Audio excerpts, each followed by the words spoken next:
Ouais, dames et messieurs, bonjour. Cela dépendra de ta position géographique.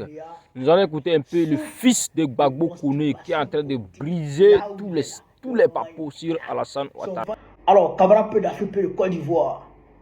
Diaoufoué du PDC RDA souffre de constipation politique là où il est là. Son ventre est ballonné politiquement. Donc il faut qu'on écrase piment pessé avec Purgia 12. Il va laisser mettre bien un peu. Sinon, il y aura magne. Dia, j'ai écouté un peu ton discours face aux militants du PDC RDA. Toi, mais quand tu sors ce genre de discours là, tu n'as pas honte. Tu n'as pas honte de parler comme ça. Toi, en tant que responsable politique, tu n'as pas honte d'exhiber l'état d'esprit des militants de base du président RDA. Tu n'as pas honte. Il faut arranger. Il faut essayer de changer leur état d'esprit. Le regard qu'ils ont vis-à-vis de Thiam. Il faut essayer de régler ça à la base. Au lieu de venir étaler ça. Ok, on va en parler. Ou bien, tu veux qu'on en parle, non? On va en parler. Comment on peut l'Afrique, on va l'écouter. Et puis il y a décortiqué. On est parti. Nous sommes militants du PDCI RDA. Nous ne sommes pas militants d'un autre parti politique. Ça c'est clair. Quand notre chef donne des instructions, il n'y a pas de débat. Écoutez. On se lève et on suit le chef. D'accord. C'est tout. Le chef a dit, nous allons à des élections. Si d'autres personnes avec qui nous avons voulu marcher ensemble ont décidé autrement, nous, militants du PDCI RDA, nous n'avons pas le droit de les écouter. Nous écoutons notre chef. D'accord. Écoutez. Malheureusement, les gens ont été induits en erreur. Parce que le taux de participation pour les élections législatives, là, à Yopougon, c'était de 10%. Ah bon? 10% de la population se sont levés pour aller voter. D'accord. Et les 10% là, nous-mêmes, nous avons identifié de la fraude. Il y a eu de la fraude. Sinon, normalement, même on pouvait être à 7 ou 8%. Mais il y a eu de la fraude. Donc, c'est pour dire que si tous les militants du PDCI s'étaient mobilisés, ces élections-là, nous aurions gagné. Mais ils ont été embrouillés par des gens qui aiment le boycott. Et ils se sont sentis confortables dans le boycott parce que chez eux, ils allaient rester à la maison, n'ont pas besoin de payer un taxi pour aller voter, donc ils restent chez eux. Ah bon? Vous avez entendu Diaoué? Diaoué dit qu'eux, ils sont militants du PDC RDA. Ils connaissent leur chef. Leur chef, c'est Thiam. C'est le président Tidiane Thiam. Quand leur chef parle, ils doivent exécuter. Quand leur chef dit allons voter, ils doivent se lever pour aller voter. Mais malheureusement, comme son parti allié, qui est le PPACI, le chef du PPACI a demandé à ses militants de ne pas aller aux élections. Donc, les militants du PDC RDA ont été embrouillés par ça, par cette décision-là. Et les militants du PDC RDA ont écouté Laurent Gbagbo et ils sont restés à la maison. Dia, tu vois ce que tu as fait? C'est l'état d'esprit des militants de base du PDC RDA qui est là, que tu viens d'exhiber là. Ils n'écoutent plus Thiam. Il y a une crise de confiance entre eux et puis Thiam. Ils écoutent Gbagbo. Tous les militants du PDC RDA, les militants de base, il y a 80% des militants de base du PDC RDA aujourd'hui ont fondé leur espérance sur Gbagbo. Gbagbo, sors-nous de là. Thiam ne peut pas. Thiam a fui le combat. Moi, je ne vais pas dire ça. Moi, je parle tous les jours avec les militants du PDCI. Souvent, je me dis, est-ce que Gbagbo Kone n'est pas plus aimé au PDCI RDA qu'au PPACI? Ce n'est pas des militants de base. Je me dis souvent, les gens du PDCI, même plus que moi-même, mes gars. Oui. Mais je parle toujours à les gens. C'est l'état d'esprit des militants de PDC qui vient d'exhiber. Ils n'ont pas écouté. Parce qu'ils savent que ce n'est pas l'élection des députés là qui peut enlever Ouattara. Ils vont se fatiguer. Pourquoi? Tout à l'heure, Begré Mambe vous a appelé pour aller faire une réunion. Sans ordre du jour. Convocation, invitation, sans ordre du jour. Vous êtes levé, vous êtes aligné, vous êtes badi. Non, n'est pas badi. Vos militants vous ont vu avec, sur les mêmes photos que Bakongo. Bakongo qui est en train de détruire les Ivoiriens. Qui est en train de mener une guerre de remplacement, de grand remplacement contre les Ivoiriens. Les Ivoiriens vous ont vu là-bas. Tu penses qu'ils vont avoir confiance en vous? Aujourd'hui, dans la tête des Ivoiriens, de 90% des Ivoiriens, comment est-ce que les leaders vont se mettre ensemble pour chasser Ouattara de la tête de notre pays avec la France? Comment? Voilà la préoccupation première des Ivoiriens. Ça n'a rien à voir avec les Ourououais là. Faut te calmer. Faut te calmer. T'as compris? Dia, faut te calmer. Nous là, on va pas dans l'élection où les dés sont déjà pipés. Non. On dit on va pas aux élections avec cette série. Et on n'est pas parti. On dit, pendant que Nayo, les gens sont en train de pleurer à Nayo, pendant que les gens sont en train de pleurer à Nyamayo, pendant que les gens étaient tués à Daloa, pendant que les gens étaient tués à Seyoua, pendant que les gens étaient tués en Côte d'Ivoire, nous, on ne peut pas se précipiter pour aller à une élection. Non. On n'est pas là pour les élections.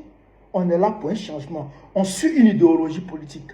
La libération de la Côte d'Ivoire, la souveraineté de la Côte d'Ivoire, l'indépendance totale de la Côte d'Ivoire. C'est ça qui est la vérité. C'est ça notre idéologie, c'est ça notre objectif que nous visons et c'est ce que nous voulons atteindre. Nous dit que nous on est des gens de boycott. Ah bon? Nous on est des gens de boycott. Tu veux qu'on fout dans l'histoire? PDCI là, vous n'avez jamais encore manqué d'élection? Tu veux qu'on entre dans l'histoire? Faut te calmer. Hein. Dia, faut te calmer. Tu es jeune, calme-toi. Laisse notre parti en paix. On n'est pas sur la même route. Il faut te battre pour que Thiam revienne. C'est sur ce terrain qu'on vous attend. Battez-vous pour que Thiam revienne. Pour que les militants de base du PDCI là, puissent voir leur leader en Côte d'Ivoire. Ça, c'est votre combat premier d'abord. Gagnez ça. Il faut nous laisser en paix. Fous-nous la paix. On est gamés, on est concentrés. Il ne faut pas nous embrouiller. T'as compris? Attili. Dia, Attili. Ok. J'espère que c'est rentré. Bonne chance aux élèves de Côte d'Ivoire contre Curaçao. On frappé Curaçao aujourd'hui, puis ça va aller quelque part. Vive l'Afrique libre. Vive le panafricanisme. Vive les blancs panafricains. Vive l'AES. Babo présente très prochainement. Et Inch'Allah, on est ensemble. Camarades d'Afrique et de Côte d'Ivoire. Citoyens du monde, mes chers frères et sœurs. Peuple du Liptako Gouma. Frère, Yoromani. Il faut sauver les planteurs de Côte d'Ivoire. Les informations que nous entendons ici, les révélations que nous entendons ici, font froid dans le dos. Figurez-vous que de 2016 à aujourd'hui 2026, 3 individus, à savoir Koulibaly Sangafoua, Adjoumani Kobena et Yves Vraiment Koné, ont volé aux planteurs de Côte d'Ivoire 1700 milliards de francs CFA.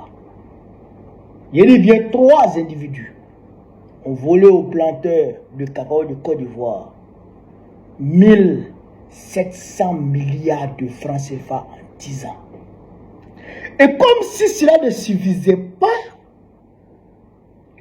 il paraît que Dramane Ouattara a décaissé de l'argent pour aller enlever 100 000 tonnes de cacao qui est stocké dans les magasins des planteurs. L'argent là, les 100 000 tonnes là, ça a disparu. Ils ont détourné. Donc, les planteurs sont là, ils ont leur reçu, ils n'ont pas le jeton. Le jeton a été décaissé, le jeton a disparu en route. Frère, on va écouter cette vidéo et puis on va décortiquer point par point. On est parti. Mais depuis 2016 et aujourd'hui, ce prix, système de prix garanti qu'on appelle vente par anticipation permettent les gestionnaires d'épargner chaque année, d'épargner, comme on appelle ça, 170 milliards épargnés par an, c'est-à-dire en cas de baisse de prix pour qu'on puisse prendre ça pour faire la compensation. Mais de 2016 en 2026, ça fait 10 ans. Si tu multiplies 170 milliards par 10 ans, ça te fait 1700 milliards.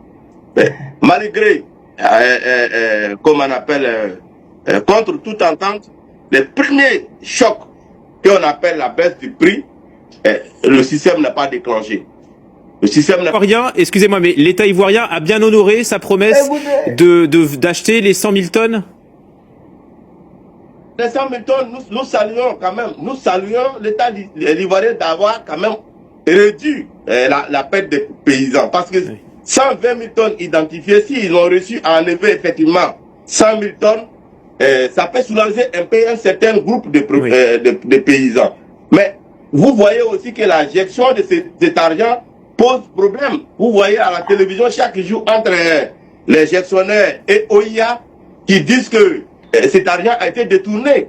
Bon, les stocks inventés encore entre les mains des producteurs. Pendant l'argent de 102 000 tonnes est passé où? Voilà la question, on dit que nous on s'interroge et qu'on n'a pas encore répondu jusqu'à ce jour. Merci infiniment. Vous avez entendu, chers camarades d'Afrique, 100 000 tonnes de cacao, l'argent a été décaissé, mais on ne sait pas où l'argent est passé.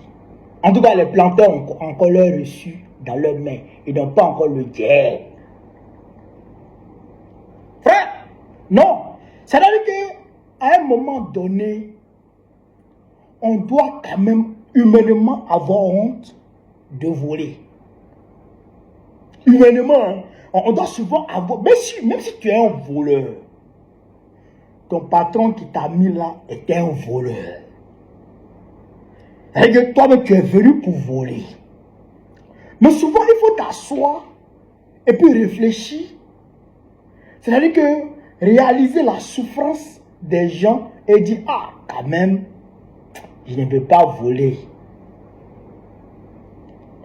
Et depuis 2016, qu'ils font la vente par anticipation.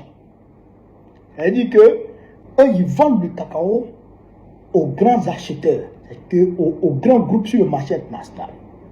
Donc, ils encaissent le jeton. Parce que la Côte d'Ivoire vend environ 2 millions de tonnes de cacao par an. Donc, eux, ils encaissent le jeton de 2 millions de tonnes. Donc, quand la campagne démarre, ils donnent le prix Borchamp en fonction de l'argent qu'ils ont récupéré et ils font passer le jeton à travers le conseil Café Cacao qui à son tour fait un dispatching sur le terrain pour ramener le cacao parce qu'ils ont organisé les planteurs en coopérative tout ça. Donc ils envoient l'argent et puis le cacao arrive maintenant. Toi Kajil, tu as donné telle somme, voici ton cacao. Toi Tant, tu as donné telle somme, voici ton cacao. Donc c'est comme ça qu'ils font selon eux. Et en même temps, ils mettent de côté 170 milliards par an. Comme ça, même s'ils ont déjà donné le prix de Borchamp et que après l'annonce du prix Borchamp, même si le prix chute sur le marché international, eux, ils ont les 170 milliards pour garantir toujours, pour amortir le choc de la baisse du prix. C'est-à-dire que ça ne va pas atteindre les planteurs et ils vont gérer ça. à leur niveau avec les 110 milliards, les 170 milliards qu'ils mettent de côté par an dans l'argent des planteurs. D'accord? Ça, c'est depuis 2016. Donc, ils mettent de côté 170 milliards, 170 milliards, 170 milliards, 170 milliards, selon eux. Hein. De 2016 jusqu'à 2026, il n'y a pas eu de problème. Jusqu'en 2025, disons, il n'y a pas eu de problème. Maintenant, campagne de 2027, maintenant, paf! Ils donnent le prix 2800 et puis ça chute sur le marché international.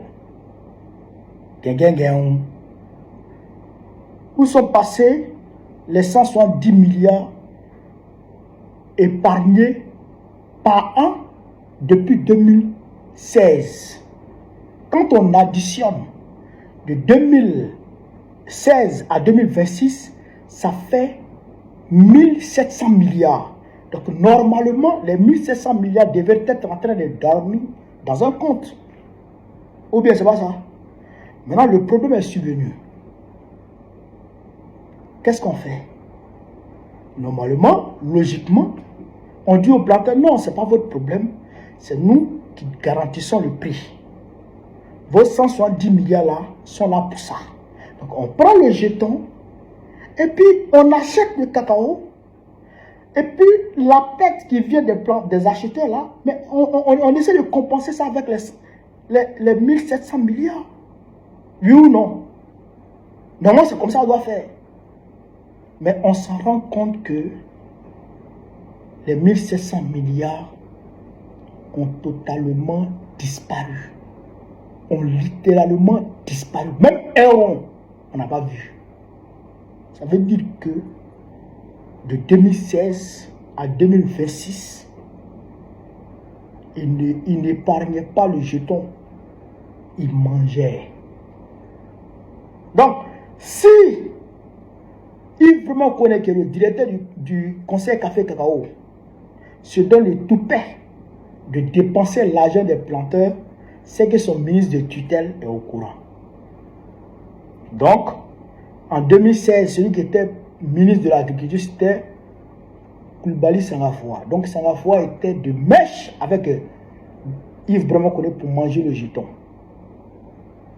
De 2016 jusqu'en 2020. En 2020, Adjoumani est ministre de l'Agriculture. Automatiquement, Yves Brahma Koné, s'il veut manger, il va donner aussi pour Adjoumani. Donc, Adjoumani, c'est ce qui permettait à Adjoumani d'acheter les Range Rover pour donner à tel. Il fait le boucan. Il faut le boucan dans l'argent des Ivoiriens, dans l'argent des planteurs. Vous comprenez? Mais si Draman Ouattara ne lance pas de procédure judiciaire contre eux, alors qu'il le sait, c'est que lui-même, il a mangé dans le jeton. C'est qu'ils ont pris ça pour faire, ils ont pris aussi pour faire campagne. Donc Draman, c'est un voleur. Mais ce qui est quand même aberrant, ce qui est ahurissant, c'est qu'ils se permettent, alors que la crise a atteint son summum, alors que les planteurs crient partout. On entend les cris de détresse des planteurs de partout. Ils se permettent de détourner l'argent qui aurait été décaissé par Draman Ouattara pour essayer de soulager un peu les planteurs. Mais l'argent des 100 000 tonnes là, ils avaient dit qu'ils allaient décaisser 280 milliards. Les 280 milliards là, on ne sait pas jusqu'à présent où c'est passé. Il paraît que ça a été décaissé, mais on ne sait pas où c'est passé. Est-ce que Bruno Nabagné Koné a pris le jeton pour se partager le jeton avec Yves Brahma Koné toujours? Ou bien qu'est-ce qui se passe? On ne sait pas. Frère, c'est fort. C'est honteux. C'est humiliant. Si on ne se lève pas ensemble, si on ne se lève pas ensemble pour chasser ces gens-là, Je l'ai dit quand la crise du Gabon a commencé. J'ai dit ça n'a pas commencé. Ça va s'empirer. Africain Intelligence dit que Grand Ouattara est en train de chercher les solutions. Par tous les moyens, ils sont achetés crédit pour venir payer cacao. Mais crédit, il a eu là. Il a donné les jetons. Ils ont mangé. Ils ont mangé. Ils ont tourné les jetons en route. Frère, 1700 milliards. 3 individus. 1700 milliards. C'est-à-dire que dans 1700 milliards, tu peux construire 2 CHU à Séguéla. Tu construis 2 universités. C'est-à-dire que tu frappes, tu tapes autoroute de Daloa jusqu'à Kani en passant par Séguéla. Tu crées entreprise. Et puis l'argent là, il y a monnaie. 1700 milliards.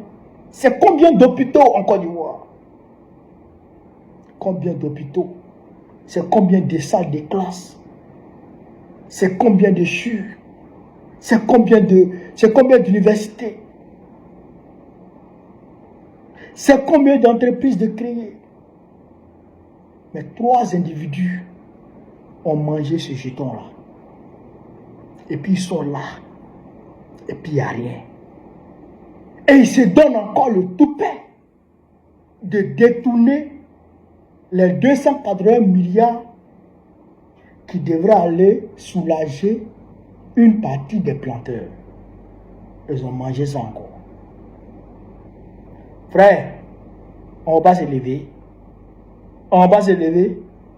En tout cas, moi, il a dit pour moi. Si je vive l'Afrique libre, vive le panafricanisme, vive le peuple africain, vive l'AES. Babo présente du Côte très prochainement, Inch'Allah.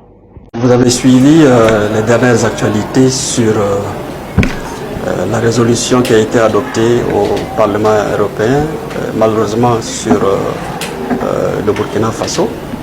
Naturellement, face à de tels agissements, nous avons tenu à convoquer l'ambassadeur de l'Union européenne pour lui faire part de notre désapprobation, de notre déception et surtout du dégoût que cette résolution a suscité en nous. D'abord, en agissant ici, le Parlement européen a totalement violé le droit d'ingérence. Il a marché sur tout ce qu'il y a comme disposition sur le droit d'ingérence.